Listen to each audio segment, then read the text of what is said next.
From the streets of London and the backroom and basement clubs to front pages and the living rooms of the nation and beyond, the Sex Pistols' rapid rise was the story of a band out to change the way people thought, dressed and acted. A band out to destroy rock and roll as we knew it. In a little over 2 years, this quartet threatened to bring down the twin totems of the British monarchy and the political establishment. Along the way, they galvanized a new generation of disaffected youth to rise up and take control of their own destinies in the name of punk. Few bands can truly claim to have changed the course of their culture, but the Sex Pistols are undoubtedly one of them. This is how they did it. We're brought up to believe that pop culture had peaked in the 60s and there wasn't going to be anything left. But they changed everything, you know, that's it. We was industrious lads, you know, we weren't sitting on our asses, but we wanted to do something. Get up!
It started in London in the mid-70s when Britain was in a state of cultural decline and economic turmoil.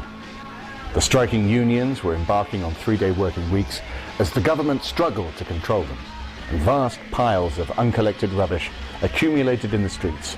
Race hate was on the rise, unemployment was reaching new highs, and the music was dull. In 1967 there'd been the kind of flower power and hippiedom, and it was going to be free love, and you could, you know, smoke joints, and it's going to be black and white people all going to live together, and it was all going to be lovely.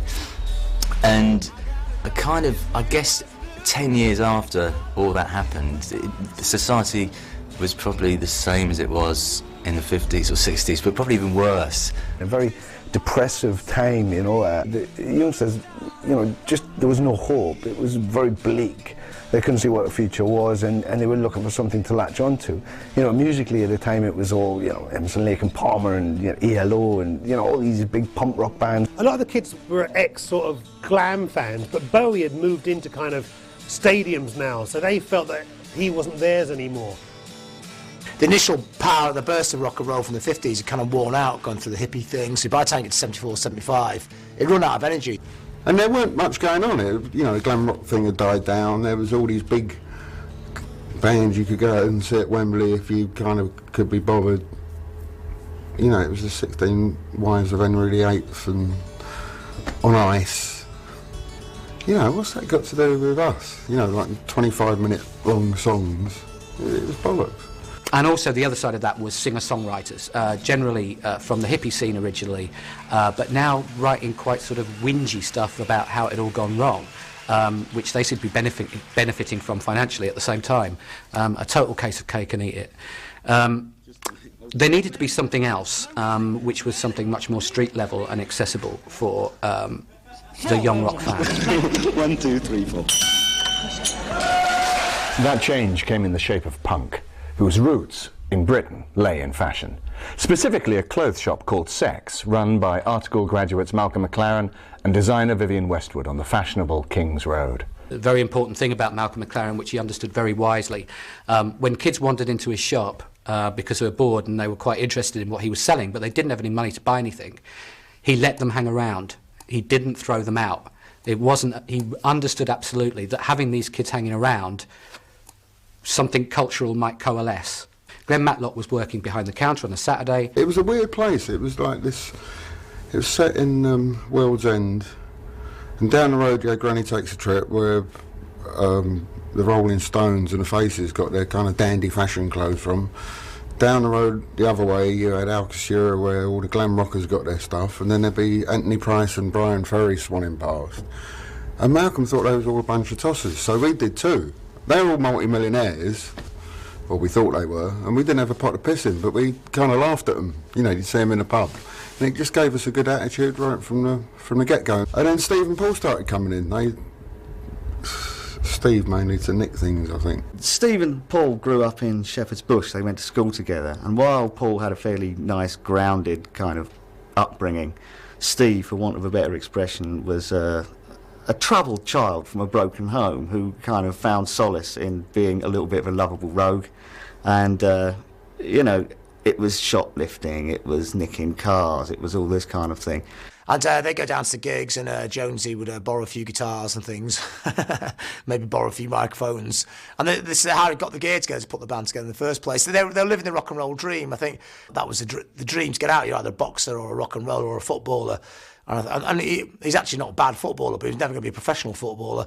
So rock and roll was a route for him. And Steve and Paul had a band going, and I think Paul's brother-in-law was in the band but as a bass player, but he weren't turning up or taking it seriously. I don't think there was anything to really take seriously at that stage, but I overheard them talking because they was trying to get Malcolm involved somehow. And I said, well, I'm playing bass, you know, I'll come down and have a play with you. So that was it. So we formed the band. Then I think McLaren, you know, thought that there's something going on here. You know, the fact that they wanted to do something. I don't think maybe music was his first thought, but it became a way for him to export his ideas and to sell himself. You know, the guy's a egomaniac and certainly an entrepreneur, and that's what he wanted to do. He was just as angry as everybody else that he, you know, was failing and wanted to succeed. Well, he knew that he had these guys back at the shop. He had Steve and Glenn and Paul, and he wanted someone to kind of front the band. And then suddenly this green-toothed Dickensian character walked in, and the rest's history. Lydon was charismatic and sported a look totally at odds with his contemporaries. His hair was cropped and dyed green. His clothes were homemade or accessorized with pins, tears or slogans.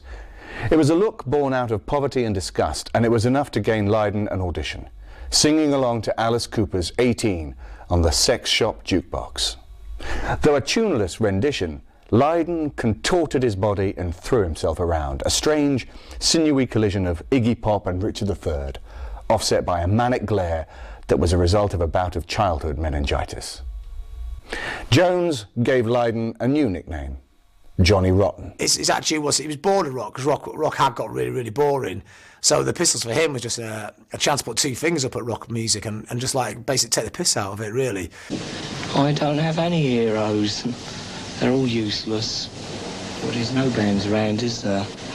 None. None that are accessible. You know, everything about him was kind of like, there was this sort of self-hate, but it wasn't in a way. I think it was more interesting than that, because it was kind of like saying, look, I'm right, you know, all right, you think I'm the kind of like the scrawny, snotty, ugly little runt, but actually you're all wrong. I'm actually brilliant, and what I believe in is right. The band were far from accomplished, but they had attitude, ideas and, thanks to McLaren, a rehearsal space in Soho's Denmark Street. There was a lease for sale in Denmark Street. It said £10 Allen. Malcolm said, call them up, offer them £1,000 without seeing it. I thought, called the bloke up and I said, look, I think my mate's mad, but he's offered you £1,000 without seeing the place. And the guy said, oh, I think we can talk business. So we went to check it out, and it was this place out the back of one of the music stores in Denmark Street. And then we had a base, you know, somewhere to live and somewhere to rehearse. It was like on 2 floors. You know, and then what we would do, we would go, you know, we didn't rehearse for long, but we'd meet up practically every day. It was a base, and we would knock an idea around. You know, I'd bring in something, and oh, that's all right, I'm not sure about that bit, and Steve had, oh, I've got an idea, I'm not sure about that bit, so let me change this around a little bit, and then John would have a bag of lyrics, you know. Pretty Vacant was one of the very first songs.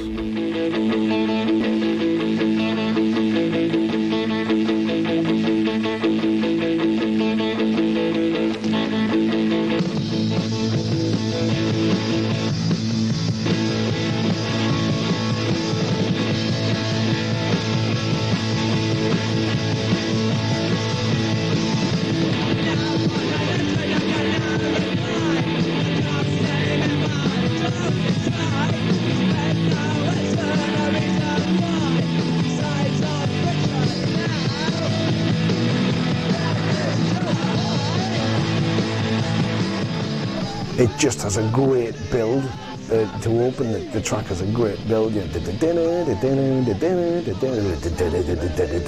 then the smash chords coming in, and you know there's no point in asking, you got no reply. You know, we're so pretty or so pretty vacant. This is what we are. Right? Okay, we're pretty vacant. We're pretty vacant. We're useless. We're nothing. We haven't got any jobs. There's no hope, whatever. And you know, we've got nothing really to say. Okay, right? That's exactly what we are. But that's not going to stop me speaking my mind.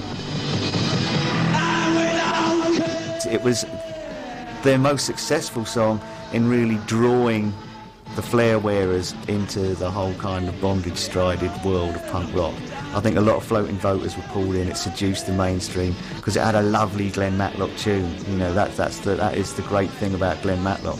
He gave them the tunes of Pretty Vacant. If he'd only given them that, you know, job done. It was absolutely brilliant. I mean, Glen Matlock's probably the most musically proficient in the very, very early days. A really good bass player, probably a bit overcomplicated, you know, some of the bass lines he's played, but a really great songwriter as well. Glen actually wrote the lyrics for Pretty Vacant as well, which people forget, and they're some of the best Pistols lyrics, aren't they? It's, that's the anthem, pretty well sums up the Pistols, and he wrote the words, but I mean, he hardly ever gets the credit for that, does he?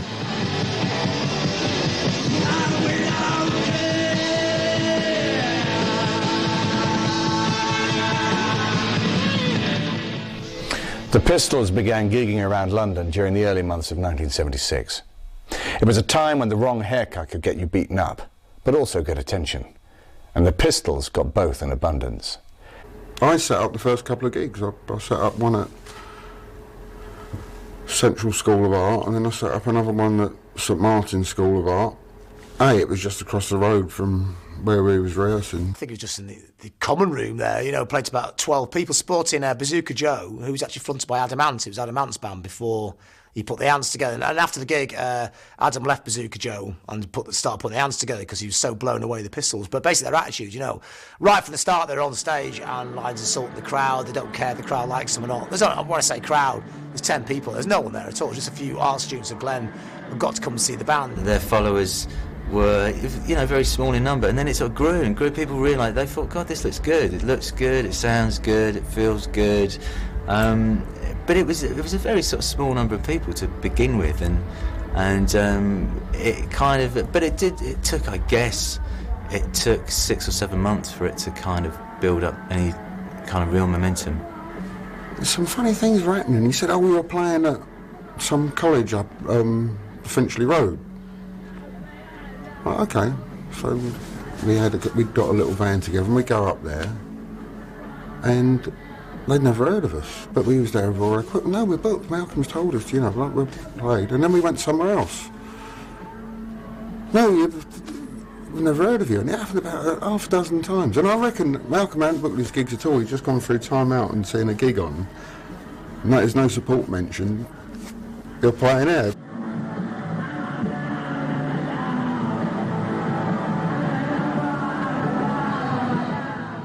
Their early shows showed a small following of fervent fans from the suburbs, dubbed the Bromley Contingent. I mean, they're basically disaffected Bowie Roxy fans looking for something else, you know. They like the clothes, the Pistols, they like the attitude, they like the music. Then that starts becoming a scene. It becomes an attractive scene, you know. It's sexy, it's deviant, it's dangerous, and that's all the best things in rock and roll. They were a bunch of people, and some I liked and some I didn't like, the same as any bunch of people you kind of meet. I didn't dislike any of them. I thought, and It was a William Broad who I got on quite famously, but became Billy Idol. Susie was interesting, but I found her a bit stuck up. There was another guy called Berlin who's too camping to all that. I mean, call yourself Berlin, you know. Yeah, it's great.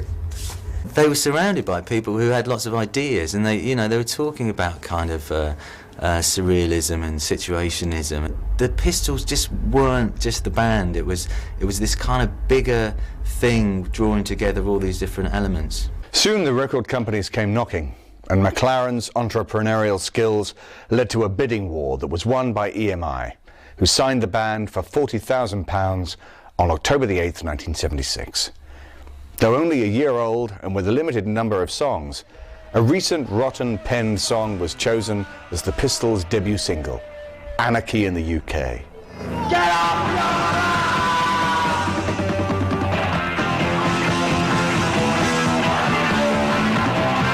Within 3 minutes, Anarchy in the UK was a snarling introduction to the band and everything they stood for.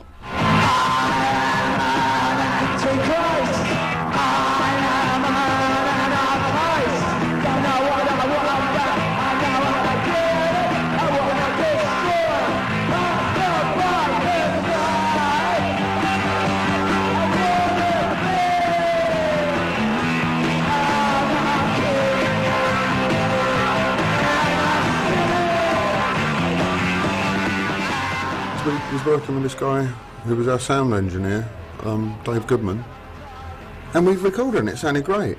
And Mountain was sitting over his shoulder in the control room going, no, it's not exciting enough, I'm not exciting enough. And we ended up going over and over and over this bloody song that's getting faster and faster and losing all the groove and just sounding wrong. We must have played it 200 times over the space of a week. In the end, we went on strike. We said, well, that's it, we're not doing it. We've got another way of going about this. And we got Chris Thomas in, and we went up to Wessex Studios, and we played it 3 times, I think. And he said, it sounds great, you know, where's John? And John hadn't come down because he thought we was going to be there for another 200 times, and it just sounded right. He knew when it was right.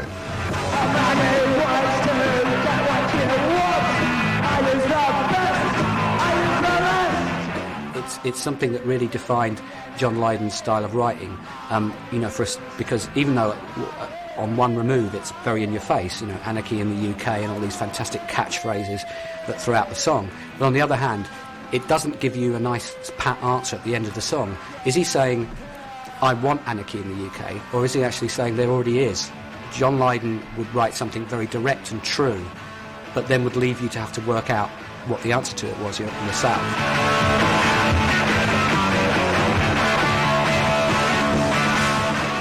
I remember I heard it in '76, and I was a kid, and just like, this is amazing. It's just such an amazing wall of sounds. You're into it straight away. The lyrics are just fantastic. Everybody complains about Antichrist and Anarchist, but come on, what do you want? It's not poetry, it's rock and roll. But it's just, I think perhaps their outstanding statement. It's an absolute, it's their manifesto, their sonic manifesto. What else came out that month? Bohemian Rhapsody. It was just like the opposite end of the scale to anything else that was happening. It was just like, it was a clarion call to arms. It's just like, forget all these tossers. Just like, this one, let's just kick over the statues.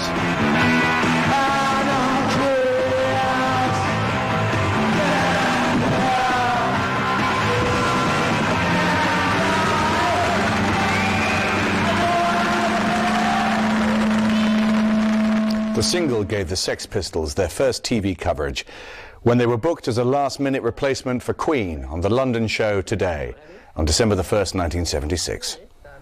It was an appearance that was to seal their notoriety. Went on, started doing the TV show, and Bill Grundy came on the set, and he looked really bad attitude, and started goading us. Well, suppose they turn other people on. That's just their talk to it. Which one?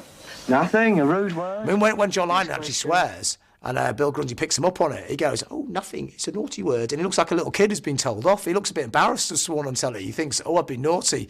But Bill Grundy pushed him to repeat what he said. So John didn't want, he's trying to make him look stupid. So John said shit quite clearly. Shit. Was it really? Good heavens, you frightened me to death. all right. What about you girls behind? Anybody who would see that footage now and see how tame it was would just be stunned as to why this became an enormous rip in the cultural fabric of Britain in the late 1970s. Yes, all right, it was early evening, and a grumpy old bloke goads them into swearing, and finally one of them does. Go on, you've got another 5 seconds. Say something outrageous. You dirty bastard. Go on, again. You dirty fucker. What a clever boy. What a fucking rotter. Well, that's it for tonight. I remember watching it and just thinking, my God, these people are speaking like I speak to my friends. These are real people. They're not kind of this anodyne thing that the camera normally makes people. They're real. You know, they speak like I do, and it was such a liberating experience to see real people on television. And because they were honest and they were just unexpurgated and just came out with exactly what people would say on the street, they were pilloried for it. Everything that people were frightened of about young people in Britain was suddenly projected onto these 4 men who had no clue why that this had happened. It was almost as if everybody who was pissed off in Britain had finally found something to join together to be pissed off at. I mean, the whole of the country suddenly knew who these people were and had an opinion on them, and the opinion was that they were, despicable carbuncles on the arse of society, which is, and people probably still think that now. They just wanted some pariahs, some enemy. They wanted that generation gap. They wanted to bite their pipe stem like their father did when the Rolling Stones came on the television. They wanted to be parents. The day after the Bill Grundy show, and from Malcolm having to call up to get press on us and stuff, all of Fleet Street were calling Malcolm, and it had just changed overnight. Would they have existed outside there? Probably. Would they have come through? Maybe. Would they have taken notoriety across England? It's possible. It's possible. But did Grundy do all that for them in an instant? Yes. Buckling under pressure from shareholders and bigwigs fearful of their beloved dinosaur rock bands being threatened by this snooty new breed, EMI dropped the band a mere 2 months after signing them, allowing the Pistols to keep all £40,000.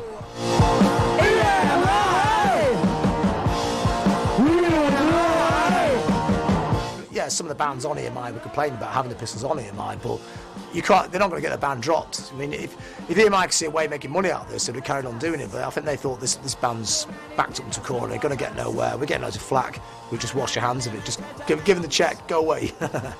I think a lot of it had to do with the fact that, quite simply, the nice ladies in the packing department refused to pack any more records while the Sex Pistols were on the label. They didn't want to touch this filth that they'd read about in the tabloids.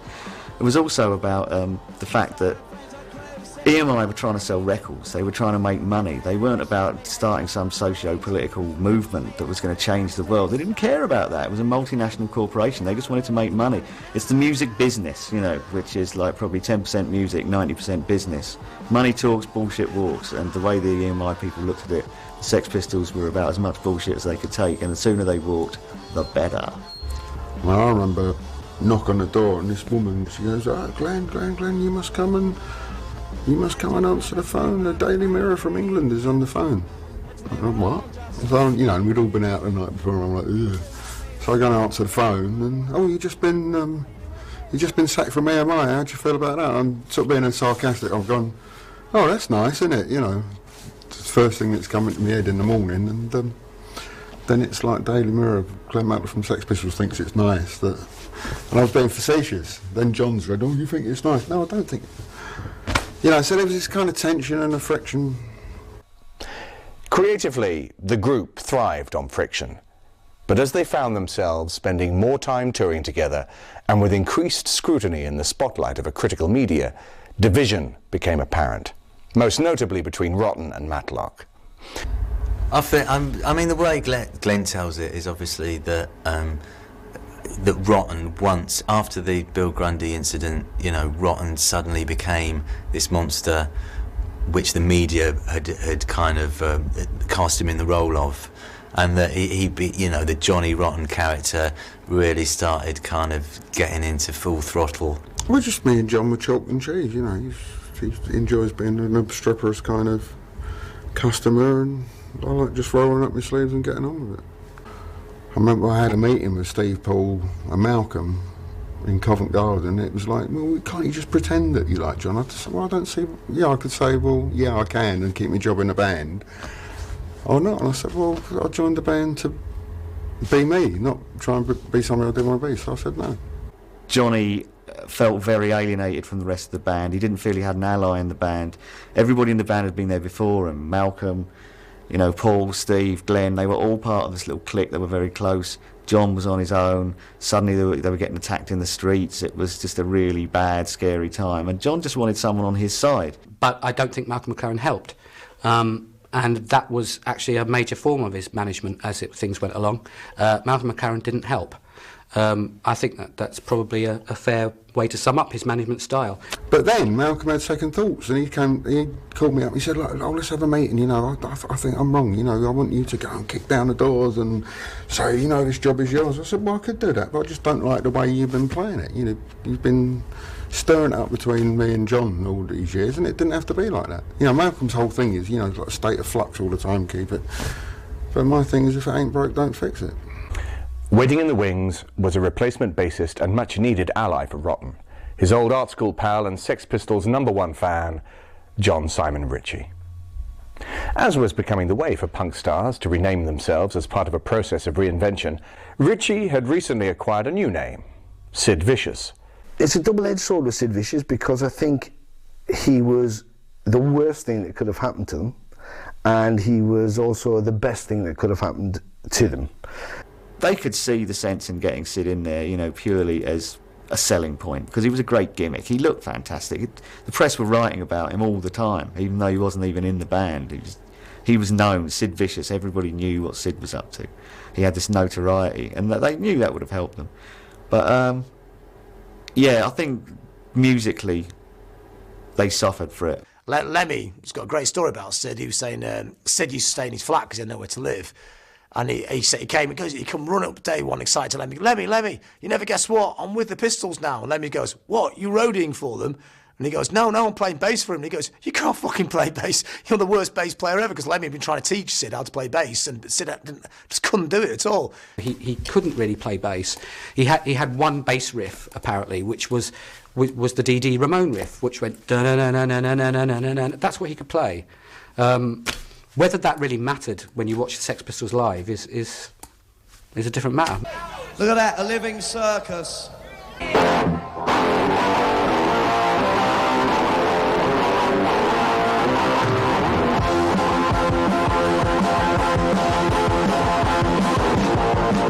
It was the end of the Sex Pistols as a proper rock and roll band. By the kids, for the kids, whatever that means. And it was the beginning of the Sex Pistols, as was said in it, as the Sex Pistols as a cartoon strip kind of band, playing right into Malcolm's hand. It came a lot more about kind of the theatre and the controversy and the kind of spectacle of the Sex Pistols. And they suddenly had two frontmen. I mean, there's absolutely no denying it. Before Rotten was the frontman, all of a sudden you get this kind of on-stage tension because Sid wants to be the front man as well, as he always did. Johnny Rotten was the voice of punk rock. He was, without a doubt, and much mimicked and his ideals and stuff. But Sid Vicious was the look of punk rock. Everybody wanted to look like Sid Vicious. Staying up all night with the Ramones album and a dose of amphetamine, the punk's drug of choice, enabled him to master the basics just in time to join the band as they symbolically signed a new deal with A&M Records for £75,000 outside Buckingham Palace. This business arrangement was to be even more short-lived. As the celebrations continued, the record execs got to see firsthand what signing a group of pro-anarchy, angry young men in their early 20s and plying them with alcohol actually entails. Mayhem. They were dropped 10 days later. There are many reasons possibly to doubt Malcolm McLaren's professionalism as a manager, but one of them isn't his ability to get them onto record labels. He got a bunch of kids that had barely played in front of anyone onto EMI. He then, when they got sacked from EMI, got them straight onto A&M. It was another major label. It was always the wrong label for the Sex Pistols. I think there were a couple of people in A&R who thought they could maybe just get in there and score, but unfortunately the bigwigs at the top were just too scared of it. No, they were making enough money as it was. They didn't need that. The way telling Rock and Roll Swindle, look, they make out they've done it all on purpose, but I think at the time they thought, oh Christ, what are we going to do now? We've been dropped again. So they had to go to Richard Branson and go to Virgin, which is like doing a deal with the devil, because Virgin at the time was the ultimate hippie label, putting out Mike Oldfield. But in the end, no matter how much they moan about it, it was the best label they could be on. So far, the Sex Pistols' reputation and press coverage far exceeded sales or output. Fortunately, they had an ace up their sleeves. God Save the Queen.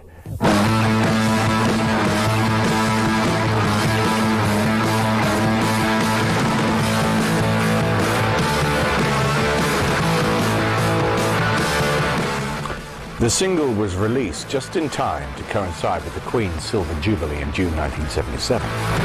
God save the Queen, the fascist regime, they made you a moron, potential hate bomb. For me, God Save the Queen is probably the greatest British pop record ever made. Right from the start when the guitar comes in, what adrenaline rush you get off that. When you hear that, you just want to smash things up, you want to put your foot through a window. It's just like, it's pure rock and roll violence. It's utterly beautiful, isn't it? And all the little bits, all the little changes in all the way through. Fantastic chorus and No Future. I mean, originally the song was called No Future. And we played it as No Future. It was only in 77 when it dawned on somebody about a week before the event that it was the Queen's Jubilee and the first line of the song was God Save the Queen. I'll just change the name of the song, you know. John told me he didn't even know it was Jubilee Day, which I firmly believe.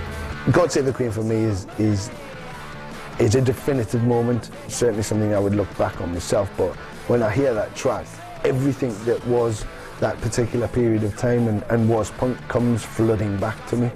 You know, I still remember to this day, you know, it's one of the most vivid moments of my entire life, buying God Save the Queen, having not heard one note of the Sex Pistols, buying them simply because they were Public Enemy #1 and I was on their side, and I'm going down to the record shop and buying my copy of God Save the Queen and getting it home and putting it on, and 3.5 minutes later I was not the same human being.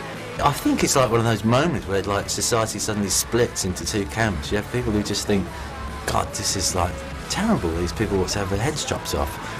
And then you have other people saying, God, no, this is exactly what we need. Who needs a monarchy? It's just like an outdated institution that costs us loads of money and it's just like a tourist attraction. All these kind of right-thinking, bigoted mouth breathers who were going around with iron bars and razors sorting them out. You know, it wasn't just the Pistols themselves. I mean, though Johnny was razored and Paul Cook was hit with an iron bar and had to have stitches. I mean, Jimmy Lydon, Johnny's brother, lost an eye at that time. You know, he lost an eye when he was glassed in the face for wearing the wrong kind of T-shirt. It was an absolutely mental time. There were terrible things going on. Of course, all the publicity helped, and God Save the Queen stormed to the top of the charts, a position that shops and charts refused to recognise, thereby making it the first #1 record to receive little or no TV or airplay, and the band's name blanked from all top 40 rundowns. For a start, it's #1, and let's not beat around the bush. It was #1. They pretended it was #2, but that record was flying out the shops. I mean, it wasn't Rod Stewart's. They tried to pretend it was Rod Stewart's, but when I was at school at the time, everyone bought God Save the Queen. Even people didn't like that kind of music, bought it because it was naughty, and it was just a way of like sticking two fingers up the royal family. The band's debut album was as controversial as their singles. Released on October 1977, Nevermind the Bollocks would turn out to be their one and only album. But what a record it was. It charted at #1 and has been selling ever since.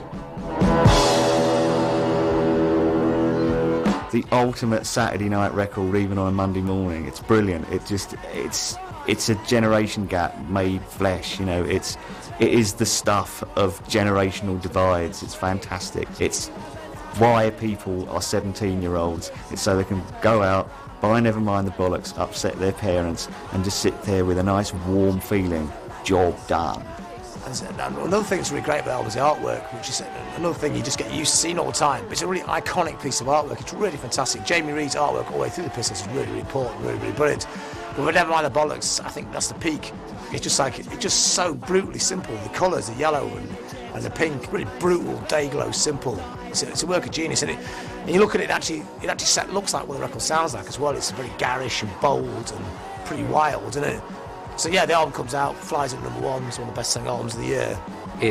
As soon as they made an album, a conventional rock album with 12 songs on it, with all the singles on it, it just sort of seemed like they were now just a band then. And until that point, for a very strange kind of year, they've been something more. And as soon as they made a long-playing record that you could buy in Woolworths, they suddenly kind of won.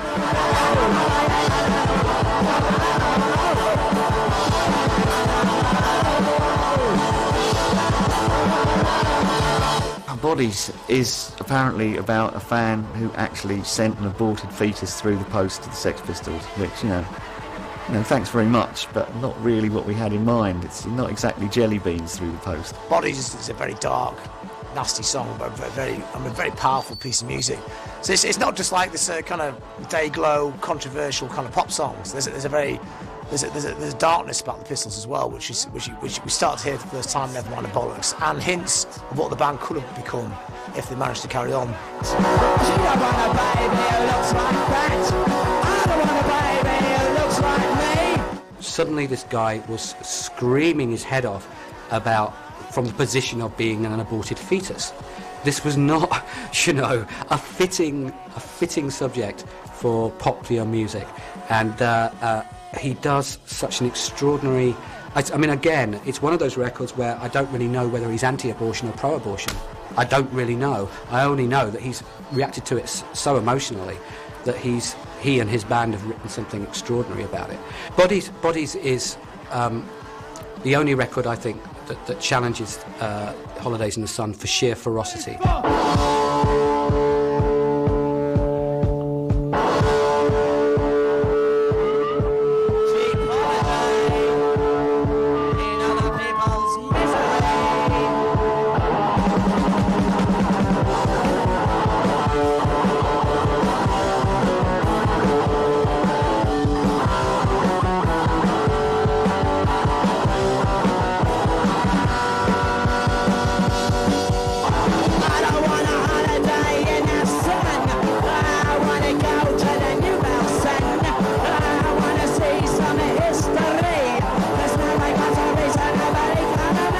Holidays in the Sun is this brilliant record. I mean, it starts off with that sort of jack boots kind of stomping on the floor, and then that dang coming in, and it's just like wonderful. And it's kind of quite sophisticated. Again, people might write off the Pistols as being musically primitive, but I mean that song's not. It's got these weird kind of key changes in the middle, and it all kind of raises up at the end.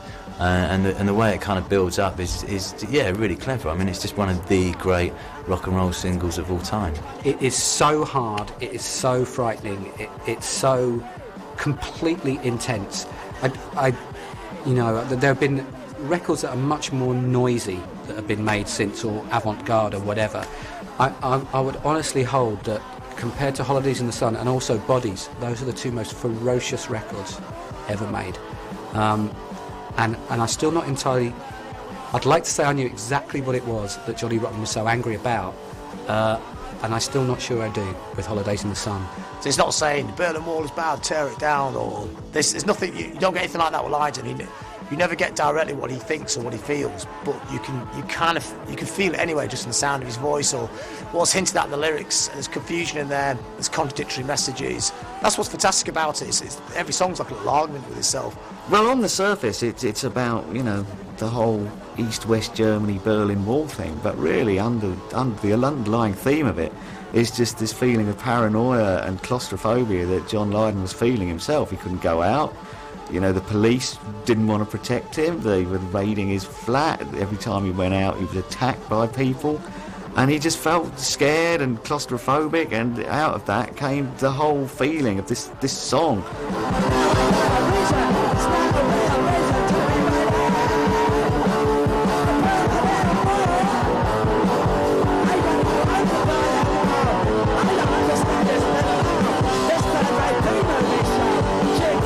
She was such a secret. I don't understand it at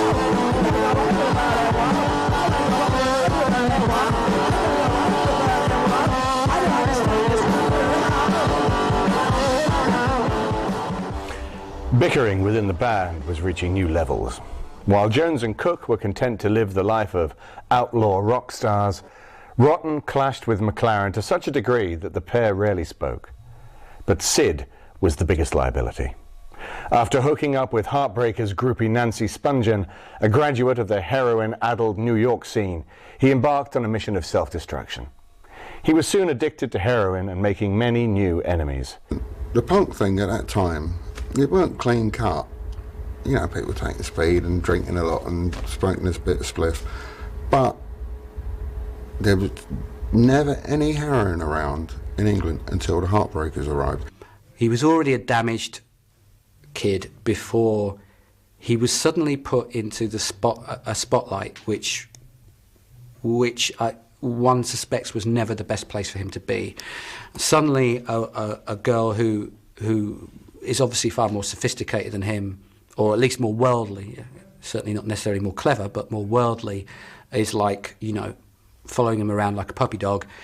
They say Sid hadn't even had sex before, which is probably not true, but he never had a proper girlfriend before, so he was hook, line and sinker. She was into her drugs. I mean, he obviously dabbled drugs, he wasn't completely naive, but when they came together, it was just like a downhill spiral. She was his enabler, it was Nancy. All the time she was going to be his manager, and she was going to be that, and she spoke for him, and, you know, my Sid. It was very much this kind of almost mother and son relationship. It was just this vile, grotesque thing. She was whispering in his ear about he was the star of the band. She turned him against Johnny. In January 1978, an already fragile and volatile Sex Pistols embarked on their first US tour, a journey that would take them off the beaten track and through the southern states, playing cowboy places where punk had barely permeated. It was to be a disastrous tour. This show's called Problems for you cowboys.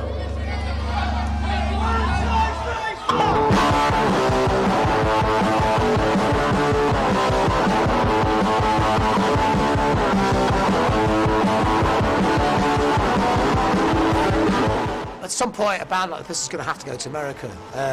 But it's pretty weird the tour they did. I mean, I think it was Malcolm's idea to go through the South, wasn't it? And the Deep South hadn't really heard of the Pistols, and it was a very different kind of plan. I think it was the idea to go down there, cause a rumpus, and come out the other side. You know, they were walking out and playing to people who were either absolutely 100% hostile, or had read the music press and were in a backwater and were part of that kind of whole thing of going, well, what you do is you turn up to the gig in spiky hair and you jump up and down front and you spit at them, because that's what you're supposed to do. They went to play this place in Texas, and you know, the first thing he said was, "You freaking bunch of fucking cowboys," you know. It was something like completely not the right thing to say. But when you get to that show, when you see that show, I think while they're on stage, that there's no other intention of like taking it to them and going, right, okay, you're America then, and we know what you're all about, and this is what we're about.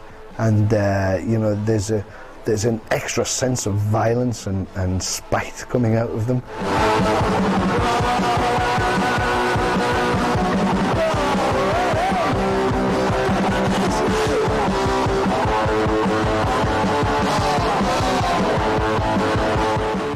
Loads of fantastic, iconic rock and roll shots of Sid standing on stage, topless, all slashes on his chest, and he does look really cool. You know, I mean, it's horrible, but it's cool. It's like a car crash, you know. It was just almost like an insult and affront to these good old boys with their Leonard Skinner records and their Pete Caps, and suddenly there's these kind of faggoty ass kids from England, you know, just coming over there and, you know, just tearing to shreds all that they held dear. It was too early, it was the wrong time, it was a bad decision, and it killed the Sex Pistols. So I think John thought, well, who's benefiting from this? You know, Malcolm is, because he's getting his lovely band, you know, all this publicity, but as a rock band at this point, it's clear they're going nowhere, and it's certainly John suddenly has absolutely no control over the situation, and you know, he was probably the kind of guy who wasn't going to put up with that. They should never have been there. Sid was just so smacked up. He was in pieces. And they'd had night after night of these appalling reactions from American audiences bellowing at them, and they were just getting fed up with it. You could see it in their faces. By the time they got to Winterland, you could just see it in Jonesy's face. You could see it so much in Johnny's face. They just had enough. And it's really fantastic the way Lydon does no fun. They did no fun at the end of the gig, and he just does this no fun. This is no fun at all. And it's just like the way he sings it, you think, wow, that's amazing. It just really is signing off, isn't it, at the gig, and it's actually like quite moving, really, isn't it? About the self-destructs on stage. No fun. This is no fun. No fun. It is no fun at all. No fun.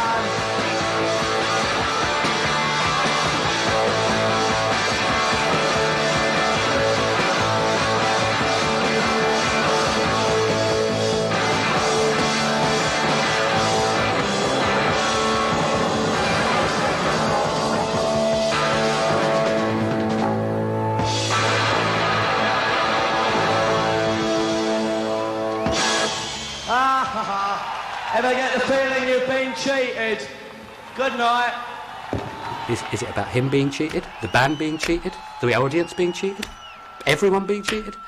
You know, you can project anything you like onto it, and it's incredibly poetic, but of course kind of sad. I almost think that Malcolm tore the band to pieces purposefully, because he wanted to control the band completely.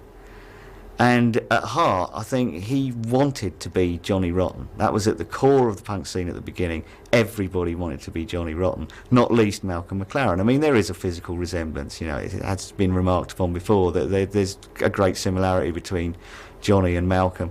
Malcolm wanted to control him, he wanted him to be his puppet. But Johnny suddenly turned out to be a lot cleverer. And I think, in a way, that Malcolm just decided if he couldn't control them, he didn't want them anymore, you know. The band split immediately afterwards and fled in all directions. Jones and Cook to South America for an ill-advised collaboration with exiled great train robber Ronnie Biggs. Lydon went to New York, then, shortly afterwards, to Jamaica, where he was talent-spotting new reggae artists for Richard Branson's Virgin. And Sid went to hospital. Drink, drugs and all-round excesses had taken their toll. Though the band was finished less than 18 months after their debut single, McLaren was determined to keep the sense of controversy in the name of the Sex Pistols alive. Much to Lydon's disgust, the Jones-Cook-Biggs collaborations were released as a single.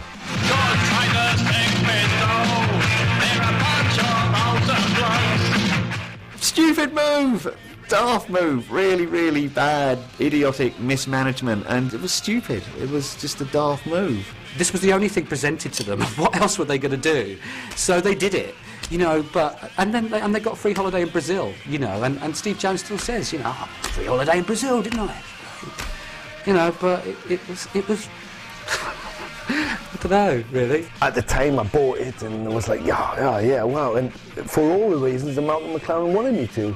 I did, I bought it straight into it. You know, in hindsight, is it the Pistols? Well, not really.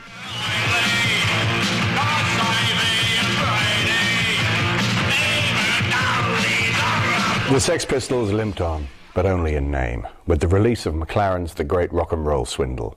It's a great movie to see because of the animation and, you know, musically and, you know, so it's got elements in there, but it's a manipulative, you know, promo from McLaren.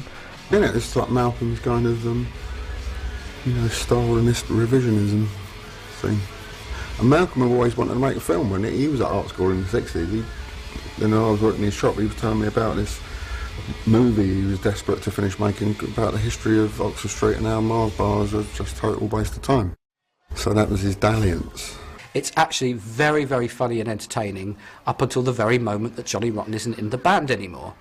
Then it becomes a bunch of really, really hastily written, appallingly scripted sort of scenes. Well, it was Carry On Sex Pistols. It was very much of its time. It was like a cross between a Carry On film and one of those Come Play With Me films, one of the Mary Millington softcore porn films. It was so 70s. At the time, I remember going along to see it, and as a rabid Sex Pistols fan, I just wanted to see footage of the Sex Pistols playing live.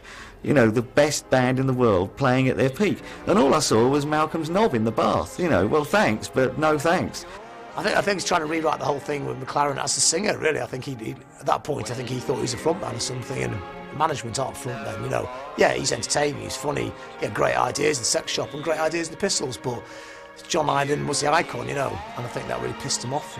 Malcolm McLaren was many, many things, many, many good things, but film star he wasn't, and script writer he wasn't.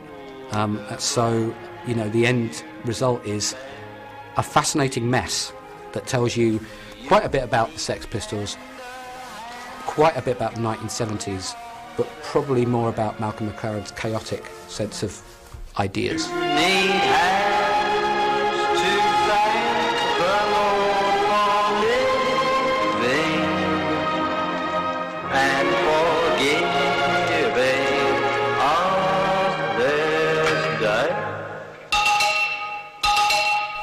Back with his girlfriend, Nancy Spungen, Sid attempted a solo career by recording a version of My Way for the movie.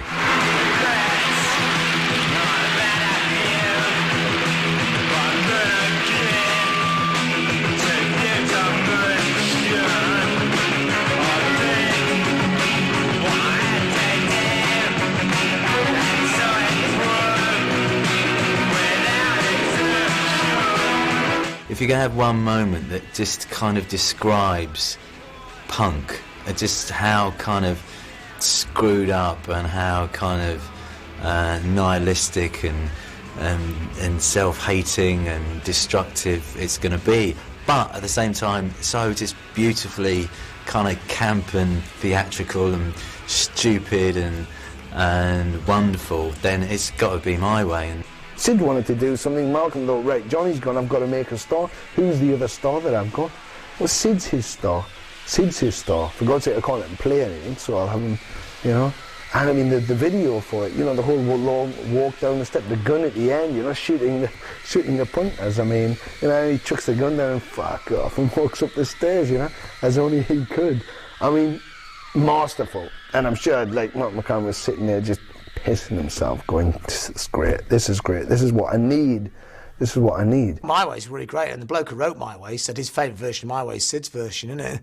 Because although the tragedy is that Sid did not do it his way at all, did he? He was completely trapped. He's the most trapped, imprisoned person of all time, wasn't he? Trapped by his public image, which he couldn't break out. He wasn't doing it his way. He was John Simon Ritchie Beverly, trapped as in Sid Vicious, wasn't he? He was imprisoned, wasn't he? When they moved to the Chelsea Hotel in New York, it was the beginning of the end for Sid and Nancy, their volatile and violent relationship further complicated by drugs. In January 1979, Nancy was found dead in their hotel room, a confused Sid arrested and charged with her murder. Let out on bail from the notorious Rikers Island prison, Sid took a heroin overdose and died. In the aftermath, Johnny Rotten reverted back to John Lydon and formed Public Image Limited, who went on to become one of the most influential bands of their time. He met up with McLaren again in 1986, when the singer won a court case against his former manager over unpaid royalties and the use of the name, the Sex Pistols. John did that because the Rock and Roll Swindle, well, after John left the band, Malcolm made that, and he'd used everybody's royalties to pay for the making of the film, which was wrong. So that's why what the court case was about. John took him to court over that and won.